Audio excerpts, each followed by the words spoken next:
evening and welcome to what we have been calling the debate of the century between Dr. Nigel Cameron and Dr. Peter Singer.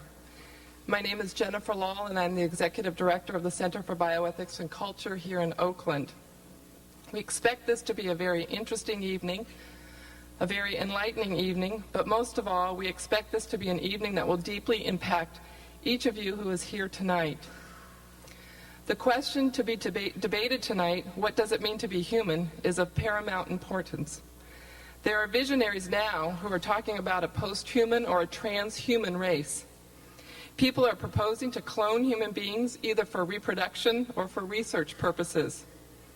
Our culture is divided on the abortion issue, and there are issues regarding the degree and the nature of medical treatment for those nearing the end of their lives, as well as for those who are disabled.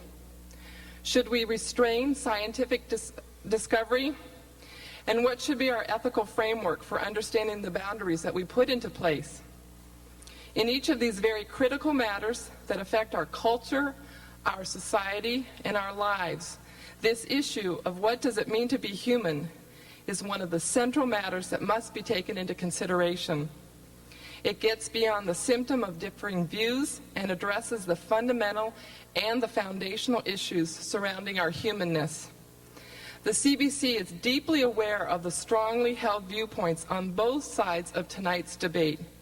Each of these men tonight has much to say on these matters. Dr. Nigel Cameron is the executive chairman of the CBC. He is founder of the international journal Ethics in Medicine, executive chair of the Center for Bioethics and Public Policy in London, and dean of the Wilberforce Forum in Washington, D.C. He has testified before the United States Senate, has appeared frequently on television shows such as Nightline, and is the author of The New Medicine, Life and Death After Hippocrates. And he's also most recently served as a U.S. delegate to the United Nations Task Force on Human Cloning. It is our privilege to have him participate with us this evening's debate.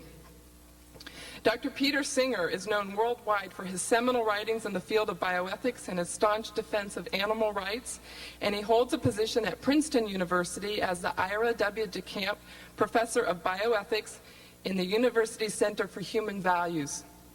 Among his many books are Animal Liberation, Rethinking Life and Death, and Writings on an Ethical Life. We are privileged to have him participate in this evening's debate. Michael Krasny is well known here in the Bay Area in his role as the host of KQED Forum on KQED FM radio, and is also an author and a professor of literature. Mr. Krasny will be serving as the moderator of this debate in a format that he and the debate principals have arranged and agreed upon, and we are very pleased to have his participation as our moderator. An archival videotape is being made of this event, and you will note from your program that no other photography or recordings are permitted this evening. There will be a time for questions from the audience, during which you will have an opportunity to bring questions to either Dr. Cameron or Dr. Singer. We know that the matters being discussed and debated tonight are very weighty. That is why we are putting on this event, and that many of you hold very strong convictions about them. Yet we ask for your graciousness, your courtesy, and your respect for all participants. Finally, the CBC would like to thank its co-organizer, Life Legal Defense Foundation, and our co-sponsors, the California Pro-Life Council, the Center for Bioethics and Human Dignity, First Resort, the Howard Center for Family, Religion, and Society, Respect Life Ministry, and the Wilberforce Forum. We thank them for their support and vision in helping us put together the debate of the century. I now give you Mr. Michael Krasny, who will explain the format and the rules by which this debate will be conducted.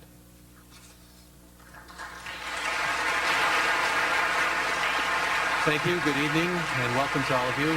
Delighted to have you here this evening for what promises to be certainly a fascinating debate. I think, just out of curiosity, how many of you heard the preliminary round on the radio on the forum program? Okay, great. Well, what we're going to do here this evening, actually, before I explain the rules, or the ground rules, the title is What Does It Mean to Be Human? And it's being billed as the debate of the century. It's had a certainly a good deal of hyperbole attached to that. I imagine some of you would agree. We've got a big fight coming up this weekend between Tyson and Lewis, and this is not going to be along those pugilistic lines. We've got two gentlemen who are gentlemen in every sense of the word and who really know how to keep a debate on a higher level of discourse despite the fact that they are in strong and passionate disagreement with each other. And again, I would ask you to respect the civility here in the audience as well. I think both want to diminish suffering, both look at the world, however, through very different lenses. And they have both, however, agreed about one thing, and that is the structure of this debate.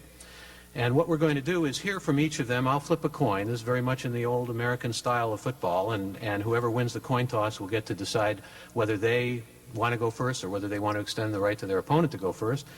And then each will give a 10-minute opening statement, after which I will begin to ask them questions based not only on, of course, the content that they present, but also on many of the issues. Then we'll have the questions that many of you were kind enough to put forward here. We probably will get only to a selected number of them, so if we don't get to yours, my apologies ahead of time, but we'll do the best we can. And we will certainly have, I hope, a good wide range of questions from the audience. So without any further ado, we're going to begin, and let me begin by introducing the two who are vying for certainly not only your goodwill, but also to win you over and persuade you of their points of view, Drs. Peter Singer and Nigel Cameron. Please welcome them.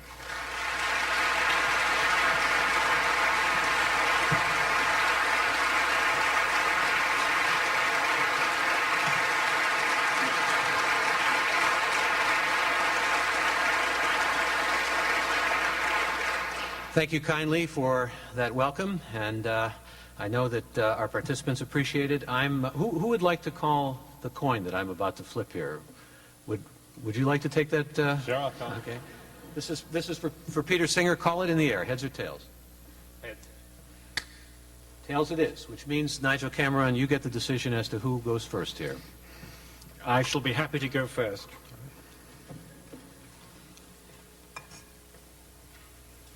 Again, Nigel Cameron will have 10 minutes, at which time I will tell him that his 10 minutes is up, and then we'll hear 10 minutes from Peter Singer. So please proceed. Let me offer you three propositions this evening. The first proposition is this: that at the heart of every culture, at the very root of every civilization, is a vision of what it means to be human, what it means to be one of us. This is true whether you live in a primitive tribal culture, whether you live in Islamic or Chinese civilization. It's true of every culture of the world around. It's true of secular societies as well as religious societies. There is a vision at the core of the culture of what it means to be one of us. And therefore, at the end of the day, every great cultural question reduces to this question, or to turn that statement around. The question of what it means to be human lies behind every great question debated in the culture. Now, I believe that to be true of all the great controversies around us, whether the controversy is about public education, about porn on the internet, about funding for health care, whether it's about euthanasia or abortion, whether it's about biotechnology, whether it's about the standards we have in our public life, the standards in our political life, truth-telling in business, Enron and Arthur Anderson. At the end of the day, every question ultimately depends upon your vision of what it means to be one of us, to be a member of this human community. And that is why so many issues are hard to address, hard to disagree and agree on, because we fail to see the question behind them. That is why these questions of human dignity in healthcare, questions of discrimination, questions of handicap, questions of the lives of the born and the unborn, questions of biotechnology, which all come so very close to the question of what it means to be human, are freighted with such fateful consequences and go to the very root of what our civilization is all about. My first point. Second point. The question of what it means to be human is being tried in our generation as it never has been for many hundreds of years. You see, we are the legatees of what we have been pleased to call Judeo-Christian civilization, of a culture founded over many hundreds of years on highly distinct moral and spiritual values. A culture founded on an amalgam of traditions, the great classical civilization of the ancient world, taken by the Jewish and Christian writers and thinkers, molded into the Christendom of the Middle Ages, out of which has come, in modern times, the nation-states of the West. Highly complex history, but through it all, running down now hundreds of years, at the heart of this civilization, a vision of human dignity, which is grand and glorious, a vision of human being made in the very image of God.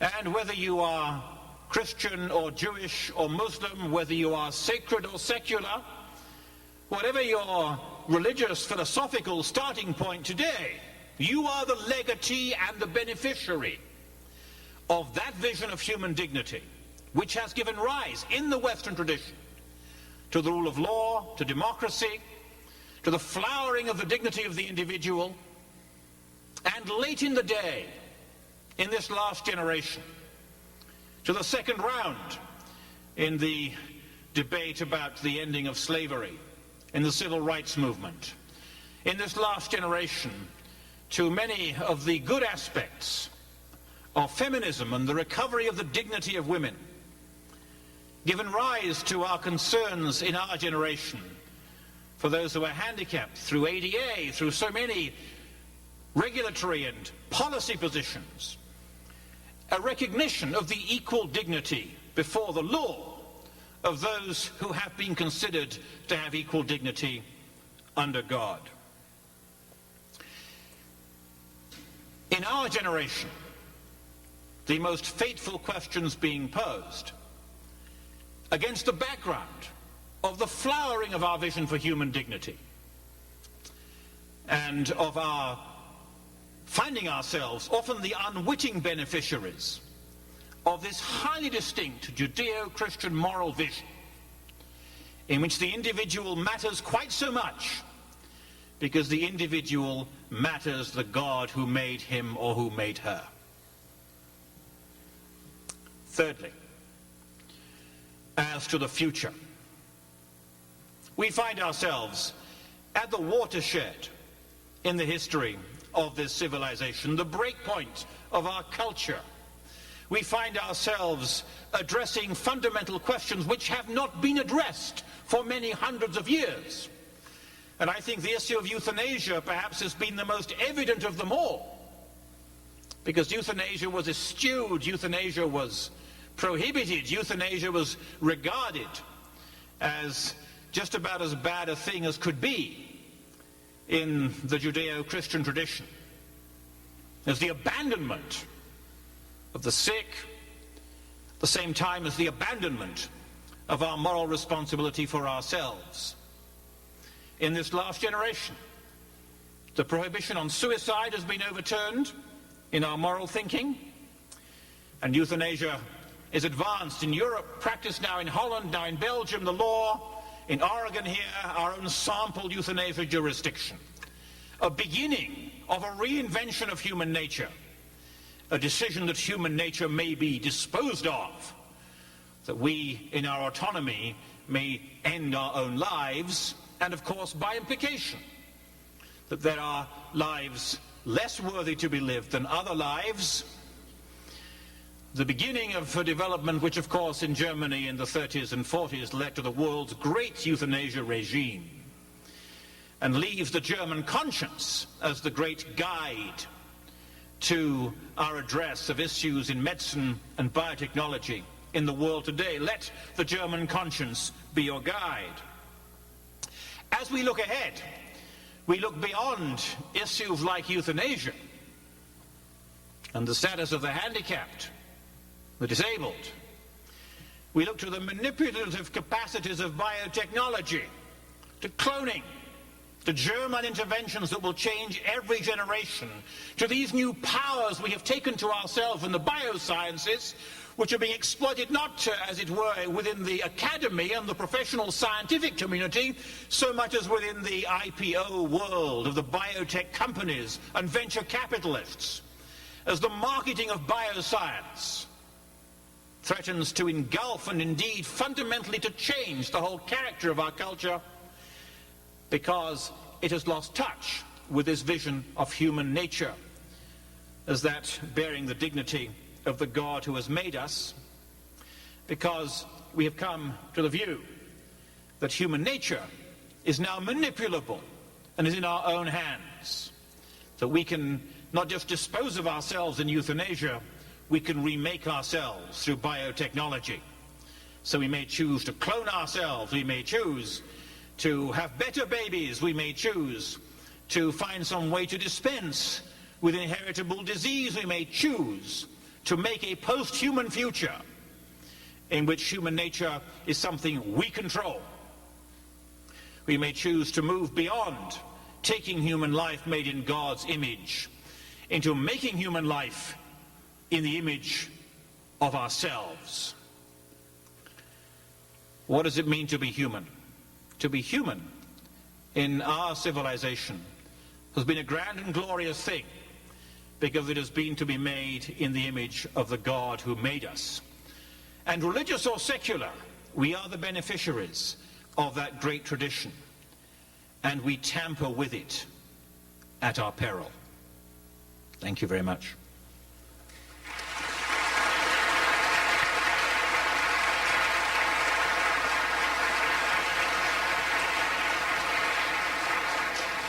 Thank you, Nigel Cameron. We now extend the 10-minute opening to Dr. Peter Singer. Thank you very much. It's a pleasure to be here. Let me first begin by rephrasing this debate to some extent, because I actually don't agree with Dr. Cameron that the question, what it means to be human, is an important question. Dr. Cameron gave another alternative rendering of it. What does it mean to be one of us? That's perhaps getting closer, but I also don't think it's quite the right question to ask. Let me just spend a minute or two to say why. If you ask what it means to be human, it's perfectly possible to give that a straightforward biological sense. To be human is to be a member of the species Homo sapien. And a lot of the ethical debates that we've been having, for example, debates about abortion and about research on embryos, has been in terms of the question, are they human beings? As if somehow that would settle the issue. President Bush, for example, in that statement he made on August the 9th, 2001, about research on embryos, said something like, the question is whether they are human and therefore something precious to be protected from destructive research.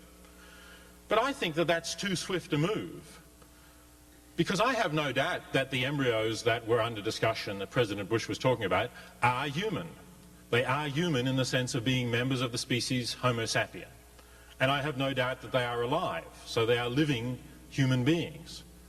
But for me, that does not answer any significant ethical questions. It just tells you their species, and it tells you that they're alive.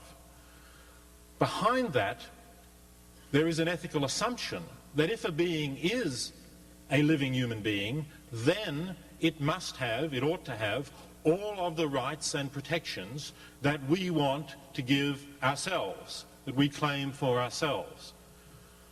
And that, I think, is exactly the assumption that you need to think about. It's the assumption that needs to be questioned. You shouldn't make that easy assumption that if a being is biologically a member of our species, that being has the same rights that all of us here have. Because why should species membership be morally crucial? Why should the fact that you biologically belong to this species, you have a certain number of chromosomes, a certain arrangement of the genes, why should that be morally important? Suppose that you encountered a friendly alien. Maybe some of you have been to see E.T. in its revived form recently. Suppose you encounter a being like E.T. who has a range of emotions and feelings at least as deep as we do. and intellect at least as powerful or more powerful than we do. But he's clearly not a human being. No question that E.T. is not a human being, not a member of the species Homo sapien. He's one of these, leathery-skinned aliens, so not a human being. But would anyone think that because E.T. is not a human being, therefore it would be okay to kill him and dissect him to find out how he's going? I think no one who's seen that film could possibly think that the fact that E.T. is not a human being means that E.T. lacks the rights that you or I have. So if that's so, then not being human doesn't mean that you lack rights. And conversely, I would argue that being human doesn't mean necessarily that you have them. So that if we take, for example, and certainly this is an extreme case, but it is a case that exists, if we take an infant born with anencephaly, that is a condition where essentially there is no brain, there is still a brain stem that functions, so anencephalic infants are not brain dead under the law, they are living human beings, but they have no cortex. So we know that they can never, not only can they never learn to think or reason or speak or some of these higher intellectual capacities, they can also never, for example, recognize their mothers. They will never smile when their mother comes into the room and picks them up. They don't have the consciousness required for that. But this is a human being. I would say, however, that this being does not have the same rights to life that you or I, beings with very different capacities, do have because of those capacities and, for example, our abilities to think about our lives, to plan our lives, to have hopes and wishes for the future, all of which I think would make it very seriously wrong to end our lives against our will in a way that it would not be wrong to end the life of an anencephalic infant. And in fact, if you look at the policies, excuse me, you'll get a chance to ask questions later if you'd mind just listening. If you look at the policies that are practiced in every hospital in this country...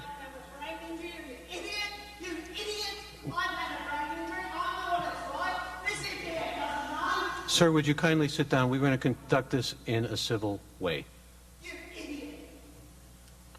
Well, you may judge for yourself whether you consider that a useful contribution to the debate or not, but if I may continue. There is, in every hospital in this country, infants born with anencephaly will not be treated like babies born without that condition. They will not be put on respirators to keep them alive, unless, as happened in one or two very rare cases, the parents, perhaps fundamentalist Christians, will insist on that treatment, and then it may be done. But generally, the vast majority of doctors and parents will think that it's best to allow that child to die. In other words, they're making a judgment that it's better that this child not live. The child could live, perhaps, with intensive care for quite a long time, for years. But in allowing that child to die, a judgment is being made that the child's life is not one that is worth preserving. That's, I think, a reasonable judgment to make. But those who make it, I think, are not following through with that judgment if they say that it's only permissible to allow that infant to die, that it would be wrong to take active steps to assist that infant to die. Because I don't really think that's an important moral distinction. The crucial question is this a being whose life we want to preserve or not?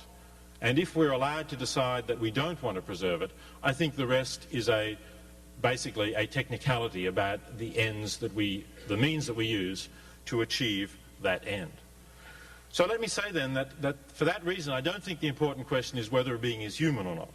The important question is, firstly, is this a being of moral significance to whom we have moral obligations? And my view is that what's required for that is not whether the being is human or not, but whether the being has a capacity to experience anything, to feel pain or suffering, or conversely, to enjoy life.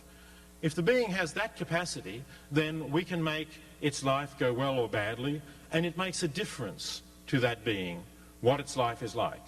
So yes, then the being is a being of moral significance, and we have moral obligations toward it, basically, at least to try and reduce its suffering, to alleviate its suffering, or to try and make that being's life go better. And this is true generally of human beings, although not, I think, of anencephalics, because they don't have that capacity to feel pleasure or pain. And it's also true, of course, of many non-human animals. At least, I would say, of every vertebrate non-human animal. We could argue about whether it's true of some invertebrates or not. So they are also morally significant beings. And on that question of the suffering of pain, the boundary between our species and theirs is not so crucial. Like them, we can feel pain. They can share those pains too, and it matters. Pain matters whether it's a human, a pig, a chimpanzee, a cow, a chicken, whatever. But a second question can also be asked.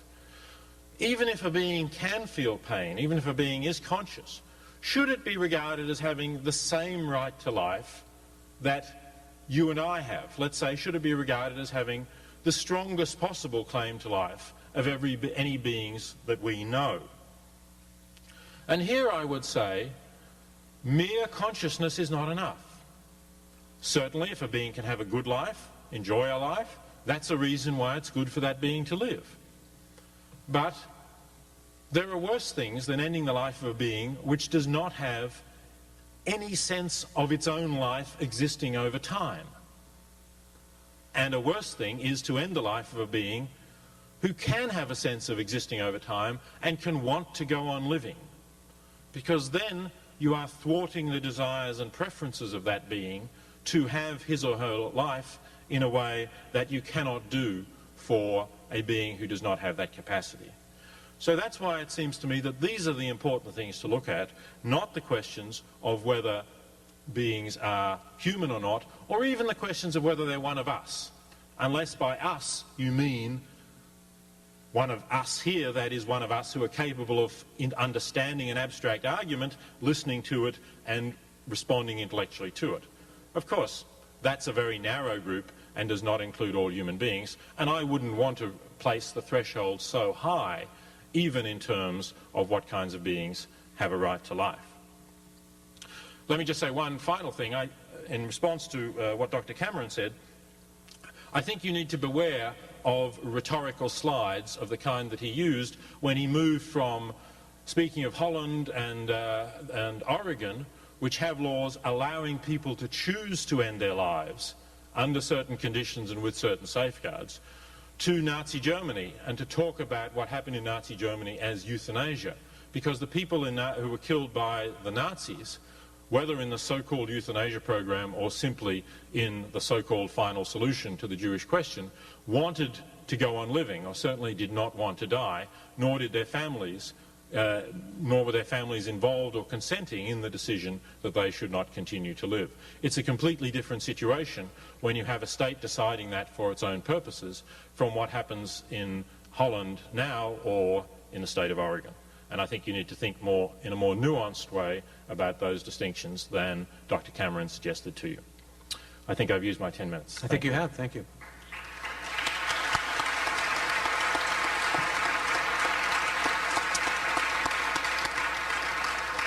Let me begin with a question for you, Peter Singer. I think that many of those who are concerned, as we can see by the show this evening, many from the disabled community, are concerned with the premise with which you began, that you are perhaps, and I think Dr. Cameron hinted at this in his opening remarks, you're perhaps leading down a moral slope. A brain injury, for example, as opposed to having no brain. I think particularly of my mother in a neurological state where she couldn't communicate, she was lying there with a feeding tube in her, she was immobile, didn't appear to have any consciousness, but may have been in some kind of neurological state where her consciousness was not evident. There are many of those gray areas still medically that can't be defined. So would you address initially the concern that many have that once you begin making the decisions of this sort, in fact you said we must decide, is this a being whose life we want to preserve or not? First of all, who makes that decision? And then where do you decide not to decide? Or where do you decide that the decision has gone too far or has traversed a boundary that is too extreme? Well, when I said, you sometimes have to decide, I was thinking of cases of infants. And obviously with infants, the infant cannot decide him or herself. So someone has to make that decision. I've always argued that the primary role in decision-making should be that of the parents. The parents are the ones who normally, not in every case, but normally can be expected to have the best interests of their child at heart. They certainly need advice. They certainly need information. Sometimes they can get some information from their physicians, but I think they should be open to the widest range of sources, and I certainly think that those of you here from the disability movement have a role in providing advice to parents about what kind of life their child with a disability can have and how that child can be supported if that's the decision they wish to make. But I think in the end, primarily the decision should be theirs in consultation with their physicians, and only in cases of really rather bizarre decisions where the physicians would not be prepared to go along with that should there be a need to resort to appeal to a higher body, perhaps to a court, perhaps to a bioethics committee or something of that sort. In the case of older people like the ones you mentioned, ideally we should try and ask them beforehand while they're still in a state where they can think about what they would like to happen to them in a range of eventualities which we know could happen to us all. And so they then should be the ones who have that say. It will sometimes happen, nevertheless, that we have no such information. And then it becomes difficult. I think all we can do is make the best judgment we can of what is in the person's interests on the basis of the information that we have. And that's not going to be perfect. But you can't really, you said something, I think, Michael, about deciding not to decide. You can't actually do that in these cases. And not deciding is a decision, one way or the other. It may be not deciding to provide life support and then the patient will die, or it might be not deciding to withdraw life support and then the patient will live. And maybe then the patient will live in pain and distress without any redeeming qualities for 6 months and then die, in which case I would say you've made the wrong decision. So inevitably it is a decision. It can be a tough one, but I think we just have to do the best we can. And we have to accept the possibility that the wrong decisions can be made and that the technological and biotechnological revolution might even allow for example, infants to be saved from the kind of fate that we might decree upon them, or their parents might decide with physician consultation is the right fate for them? Well, certainly. I think we are always bound by human fallibility and error. And if I'm right in saying that we have to make a decision either way, then sometimes we'll make decisions that are mistakes. As I said, sometimes we'll keep a child alive who will just suffer miserably and die many months or even years later. Sometimes we will end the life of a child who perhaps could have had a quality of life that we would, had we known what the child would have, thought was much worthwhile. So yes, we can't really avoid making mistakes one way or the other. Well, Dr. Cameron, I imagine from your perspective that's unacceptable, particularly since you say we all belong to the same human community. But I want to come back to something that Dr. Singer said about why species membership alone should mean moral importance or crucial moral weight. In your judgment, if you would. Well, one of Peter Singer's contributions to the English language has been his promotion of the term speciesism, which I believe others have also used, but he's very much made it his own, as a way of designating those of us who happen to believe that being a member of the human species is of the highest moral significance, are somehow guilty of the same kind of prejudicial approach as those who would take the view that being a member of this particular sex or ethnic group, sexism, racism, and this is an analogical concept. I think that's a fair assessment of his proposal. And that therefore there must be some other way of deciding who really matters, who is one of us, who is part of the human moral community to whom we will attribute the kind of special character such that we treat them in the way we would treat ourselves. Now, I think without prejudice to the fact that plainly other creatures, whether E.T. Or the so-called lower animal orders, may indeed be accorded special treatment for good reasons, it does seem to me that the indivisibility of human dignity and the, if you like, the moral flip side of human species membership is a bedrock of the kind of vision of human worth in which most of us believe. Does that make us above the animal world in your judgment, then? It makes us different from the animal world in that it seems to me if our beloved black lab breaks her leg, for example, Miriam, my daughter, is here, who is really her best friend in this world. If Charlie, who is 15 now, I think, were to break her leg, we would have to consider having her put down. If Miriam breaks her leg, I don't think we take that view. And I hope we wouldn't take that view even if Miriam, were 7 times her age and rather elderly. It seems to me we have an intuitive differential in the way in which we regard humans and non-humans for whom we have great affection. If Miriam were suffering, however, and you saw no end, no plausible end to that suffering, what then? Well, I would get a different doctor. And it seems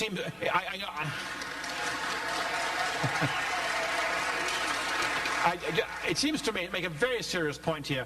One of the most extraordinary features in this whole discussion, I was at a conference some years ago funded by Sir John Templeton, who you may know as a very wealthy man who funds many very good causes. And we were talking about the capacity of medicine to do things for people who were suffering. And he said that his grandfather had been a physician, which must have been about 100 years ago, because Sir John is now a very old gentleman. And he said that in that 100 years, perhaps we were now 100 times better able to intervene medically and really change the situation when somebody was sick.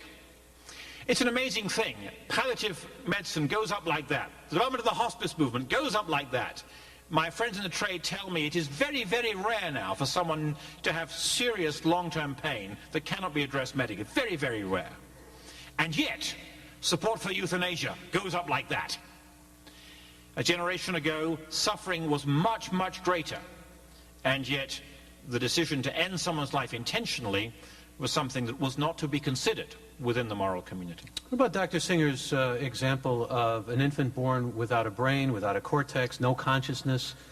Do we, because we have certainly the technology, just prolong that infant's life as the infant continues to grow old and not even consider the possibility that perhaps the infant is in a special category all of its own? I think the question of anencephaly is a very difficult one. I think that some of you may know that up at Loma Linda, there was a scandal, huge controversy, some 20 years ago, when there was interest in taking anencephalic children who had not died and using them as organ donors. And I believe the practice ceased after the controversy. They were considered to be wonderful live organ donors who really were barely human. It seems to me that there are issues of medical futility involved in treating babies who have a very short lifespan ahead of them, and in this case have apparently no consciousness. And I think that is the context in which we have the conversation. I think the notion that we act intentionally to terminate their lives because we consider those lives are not worth living because they are not conscious is a very different question. If I can give a brief parallel case, I mean, the question of the persistent vegetative state is the one typically advanced here also, where people apparently have no consciousness for very long periods. And the record of somebody in PVS is over 30 years of survival in this state.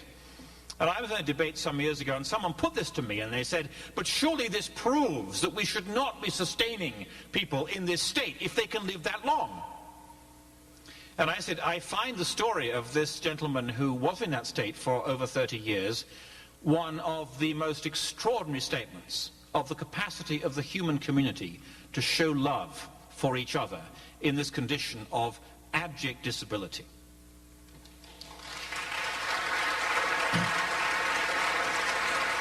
Peter Singer, I think it's fairly safe to say that much of Nigel Cameron's concern happens to be with not necessarily perhaps defining what is human, but eroding the sense of dignity that we attach to the idea of our humanity.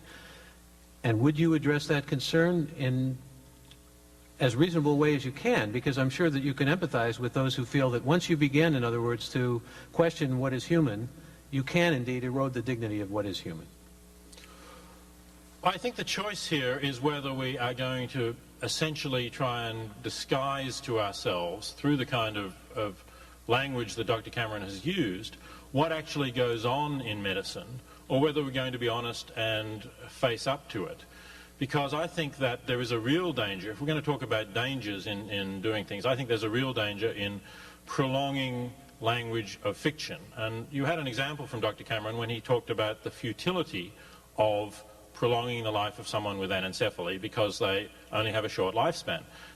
Babies with anencephaly have a short lifespan because we don't generally put them on respirators.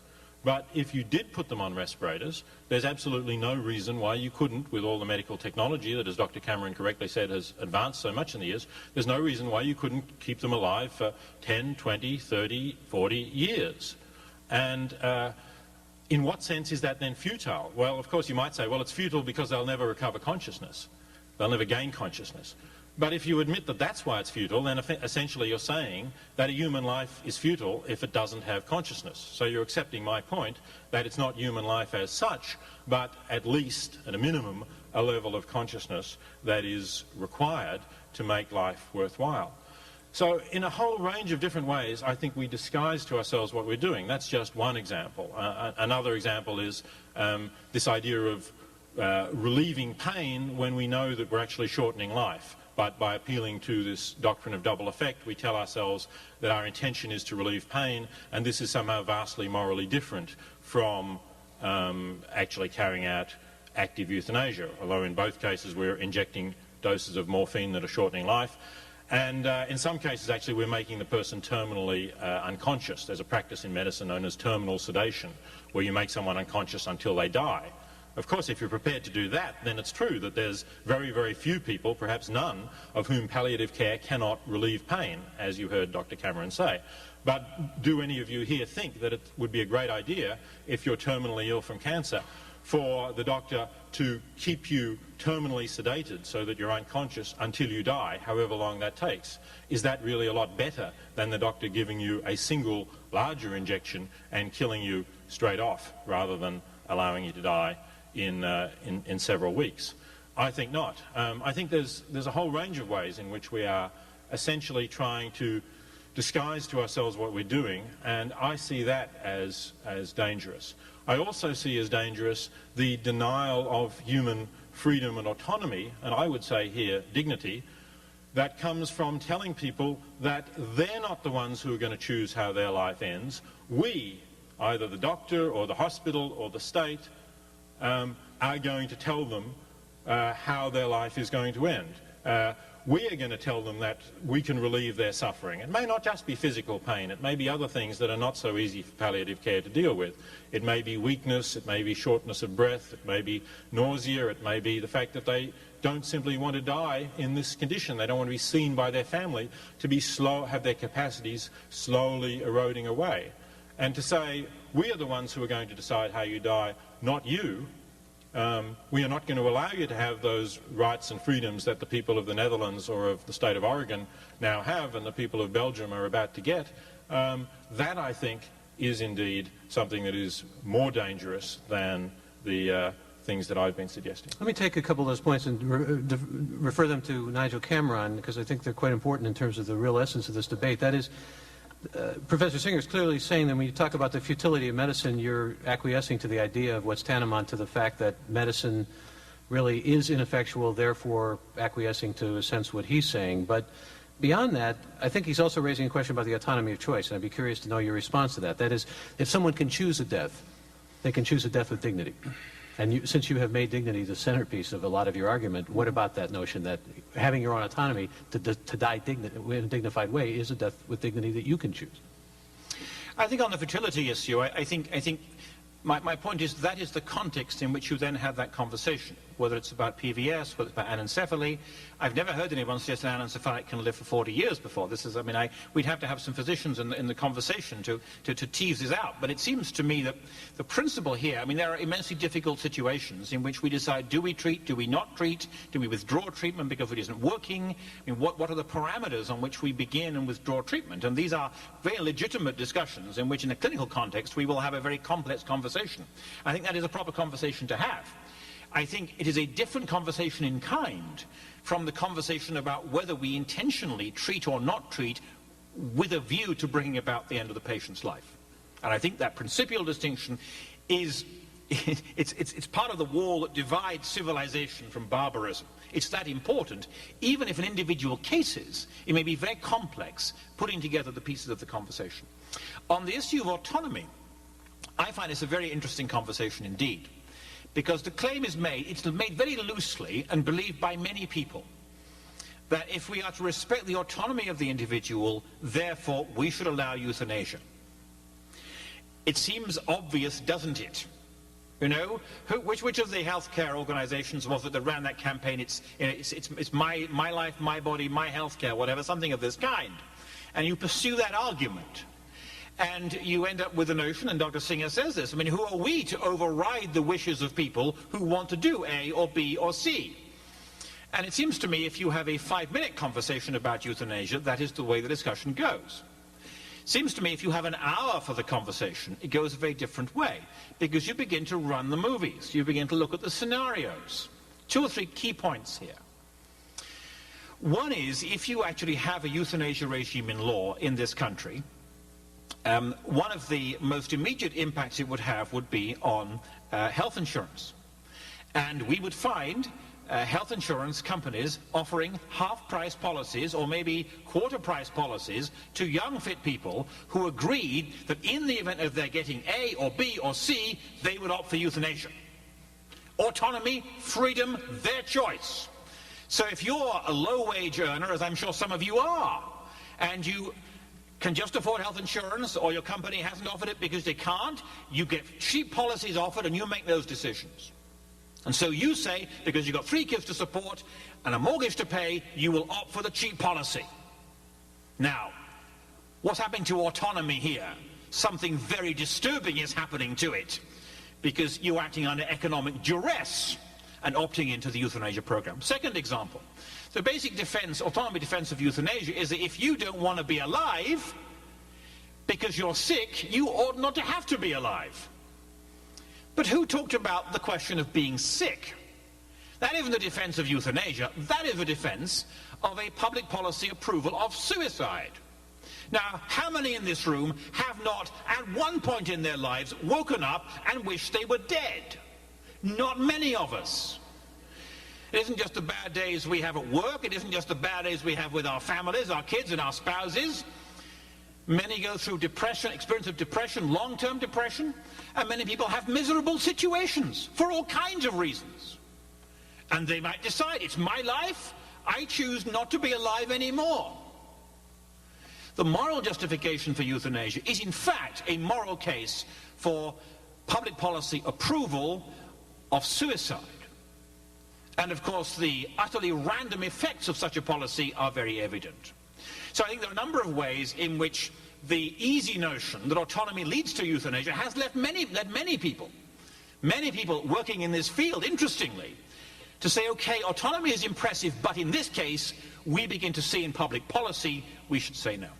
Help us understand a bit how, since you did tie this specifically to religion and you spoke about made in the image of the Creator and all of that, how you mentioned secular in the same fashion, and you say this includes secularism, that embraces the idea behind what you're arguing as a moral civilization and a civilization based on moral humanity. How are those who are non-believers or those who are not faith-anchored included in that? Well, I know there are some unbelievers here because I know 1 or 2 of you. Been a litmus test, huh? It seems to me that there are 2 different issues here. I mean, for example, this discussion of euthanasia, I mean, this is not a religious conversation. It's a conversation about how we protect the weak in a culture in which the temptation to press people into death decisions can be unstoppable unless the culture protects the sanctity of life. Whatever you believe about God or non-God, those arguments I think are very telling. But secondly, I began by saying we are all the legatees of Judeo-Christian civilization, with its amalgam of classical and Judeo-Christian culture, which has given us the rule of law and a certain view of democracy and dignity of the individual, and the human rights movement. The human rights movement, delayed impact of the Enlightenment in public policy, extraordinarily important for the modern world. Now, why are we digging up war graves in Rwanda and in Srebrenica in eastern Bosnia? Why are we doing that? It's because we have a radical view of the dignity of the individual.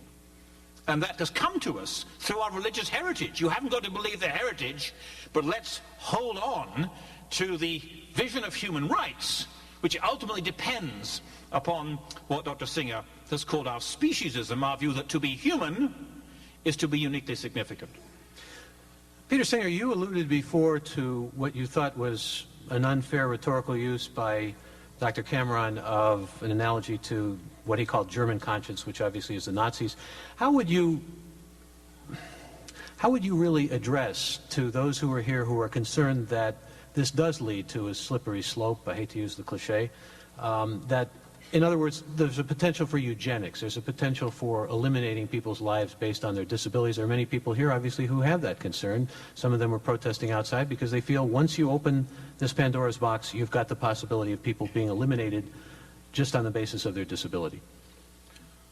Well, essentially, I simply think that the analogy doesn't hold because what the situations that we're dealing with are quite different, and what's being proposed is quite different.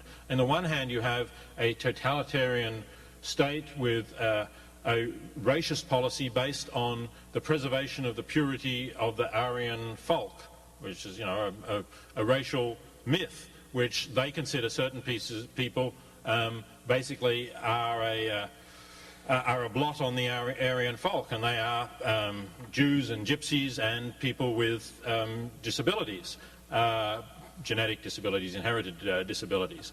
And this was therefore simply a program to get rid of those people, to eliminate them for the benefit of this mythical state.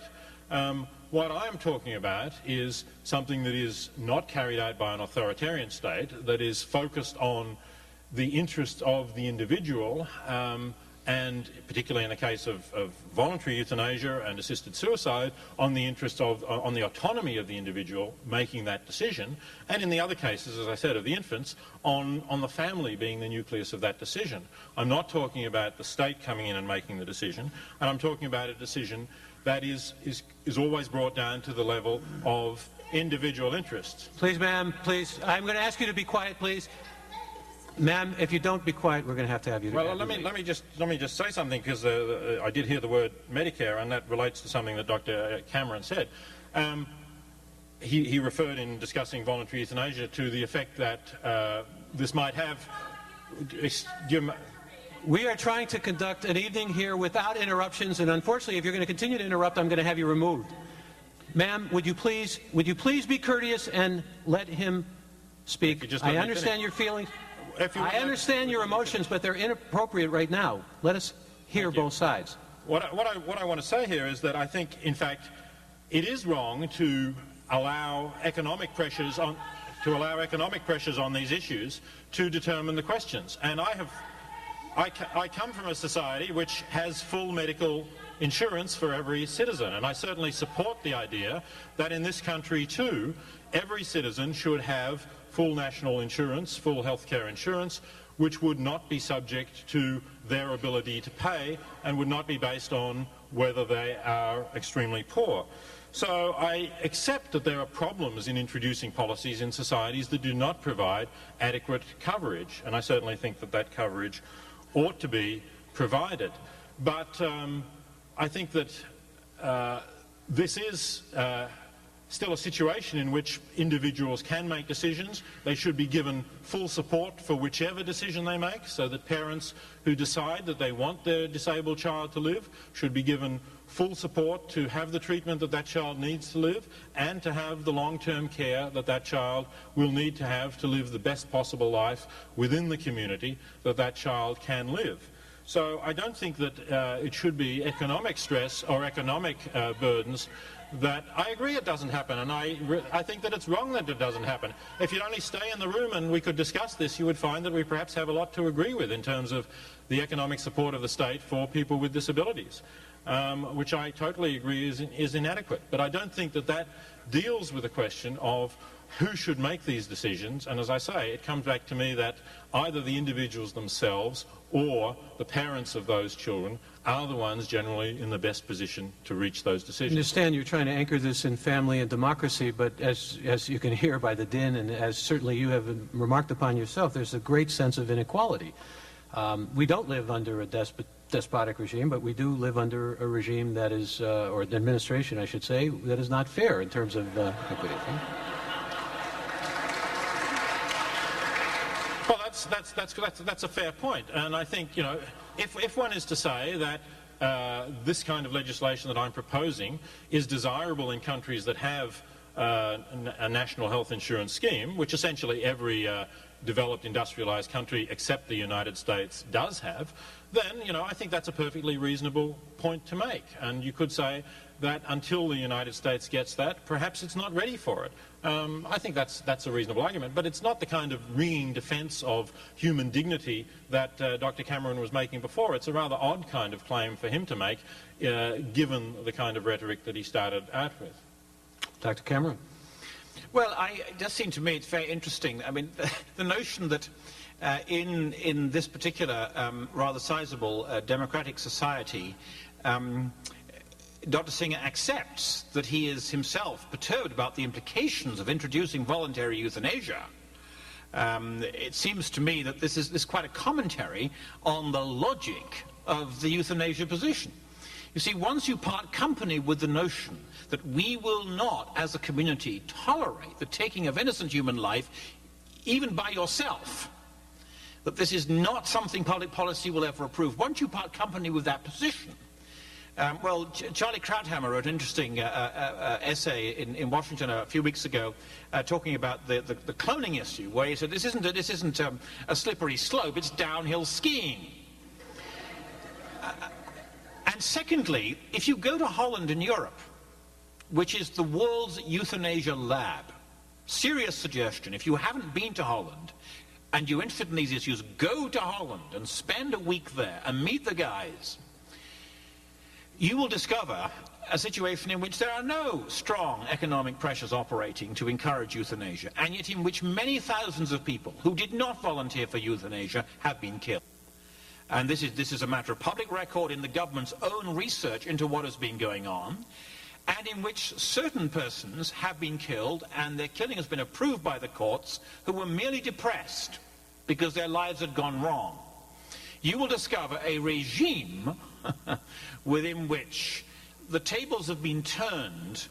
And to give you one example, friend of mine who is an expert on this situation was interviewing one of the best-known Dutch euthanasia doctors and said to him, what do you do if an elderly person comes to you and asks to have euthanasia, and it's obvious to you they are under pressure from their children to do this, and they don't really want to at all?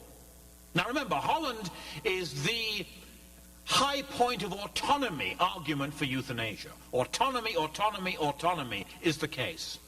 The doctor replied to my friend, it's a complicated world, I would do it. And here you see autonomy turned precisely on its head. And you see the distinction between so-called voluntary euthanasia and the involuntary euthanasia privatized by the state killing of the Nazis, in effect, elderly people being forced to volunteer for euthanasia. And that's how it'll go. Let me go... I know you want to respond, Dr. Singer. In fact, this will be the final response before we go to the questions from the audience, so I just wanted to alert you to that fact. Certainly we're getting a picture from Dr. Cameron that Holland is really a failure in terms of human dignity, and that people are being killed unnecessarily, and you might want to address that as well, if you would. If I could. I think that's a completely false and misleading picture of what's happening in the Netherlands. And let me just ask you this question before I go into the details. If that were an accurate picture, why would it be that after many years of the open practice of voluntary euthanasia, the Dutch Parliament, democratically elected Parliament, in a society with a very free press, approved the full legalization of this by very strong majorities, essentially close to 2-to-1 majorities, and that the next country in the world to legalize voluntary euthanasia should be the Netherlands' neighbour, Belgium, and the only other country where a majority of the inhabitants speak what is effectively the same language as the Netherlands and can read the Dutch newspapers. In other words, of all the countries in the world, the one you would expect to be best informed on the state of practice of voluntary euthanasia in the Netherlands is Belgium. And that has been the next country to follow that example, and again, by a strong margin, just in the last week or two, the upper house completed the legalization of voluntary euthanasia on similar lines in the Netherlands. Why is this? The reason why it is because, in fact, the citizens of these countries believe that this is giving them the choice that they want to have when they come near the end of their lives. They've seen it in practice, they've known people, relatives or friends, who've used it, and they want it for themselves. In terms of the statistics that Dr. Cameron mentioned, it's true that the government conducted surveys into the number of cases of non-voluntary euthanasia carried out in the Netherlands, and it's true that it found a certain number of cases. Did it find that there were more such cases than in any other country? No, it did not. It did not because there has not been comparable research in any other country, including this country. Together with some colleagues, I attempted to carry out comparable research in Australia. It wasn't easy to do because doctors had to be more secretive about what they were doing, but the not totally conclusive research we carried out suggested that there was more non-voluntary euthanasia going on in Australia than there is in the Netherlands, although voluntary euthanasia is not legal in Australia. The same would be true of this country. Now, in fact, when Dr. Cameron talks of thousands of cases of non-voluntary euthanasia, most of those cases are cases that do happen here. They are cases of doctors who are withdrawing life support knowing that that will end the patient's life and giving doses of morphine where the patient is in pain knowing that that will shorten the patient's life. Those are things, in fact specifically the last one, that Dr. Cameron himself supports, and yet he is including those in the statistics. Or if he's not including them, then the answer is that there are not thousands of such cases. There are perhaps in the whole of the Netherlands about 1,000 each year, and those cases are overwhelmingly patients whom the doctors believed had less than 24 hours to live and who were no longer competent to make requests about their future. So I don't think that there is, in fact, any sign of a slippery slope in the Netherlands or a situation that is in any way worse from the point of view of people being put to death against their will than is the case in the United States.